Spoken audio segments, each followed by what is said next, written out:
All right, so my heavy meat consumption posts have actually prompted some conversations and had some cardiologists reach out to me to actually explain to me, the additional risk that I am assuming by my rampant meat consumption in terms of cardiovascular disease, which to me was almost laughable, right? I was like, you actually think that meat contributes to heart disease? And yeah, he was saying, yeah, that pretty much every cardiologist he knows would agree with him, which to me is crazy. Cardiologists, can we take a look at the actual results of your work? So in recent years, mortality and just the occurrences of cardiovascular disease in America has gone up, even though smoking has decreased by 70% over historical years. People exercise more. There's plant-based meat everywhere. We're following all of your advice, yet none of it's working. In any other industry, we wouldn't be so proud to be like, yeah, I'm a cardiologist. Like, before you hurt your shoulder, patting yourself on the back over your awesome degree, I think you need to understand that all you've accomplished is selling drugs, surgeries, and medical devices. No.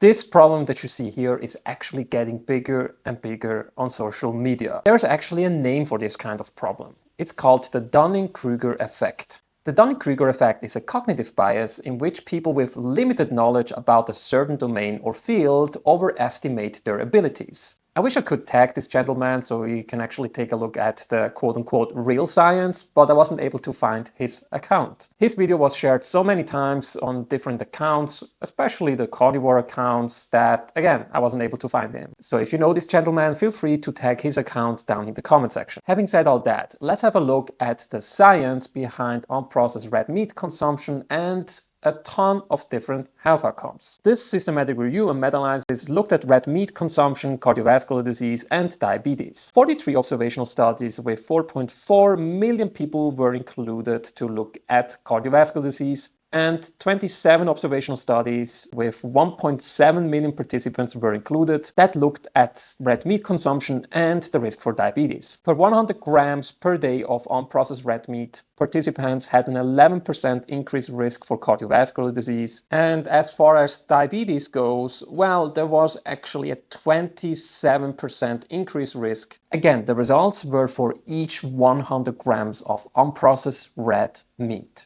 per day. So far, the advice of your cardiologist was right. So let's have a look at more research. This systematic review and dose response meta-analysis of prospective cohort studies looked at the risk of coronary heart disease, stroke, and heart failure. The graph you see here shows the increased risk for stroke. For each 100 grams of unprocessed red meat per day, you are at an increased risk for around 11 to 12%. The higher up the line goes, the higher the risk. And you can see a substantial rise in the risk for, again, 100 grams of red meat per day. The graph you see right here is for coronary heart disease. Although not a straight line, the risk still substantially goes up again at 100 grams of red meat per day, unprocessed red meat. To what red meat is compared to is paramount for the health outcomes. And this is exactly what the next study is doing. This meta-analysis of prospective cohort studies is looking into replacing red meat with other protein sources and the risk for coronary heart disease and all-cause mortality. If you replace unprocessed red meat with nuts or legumes, you get around a 12% or a 17% risk reduction in coronary heart disease.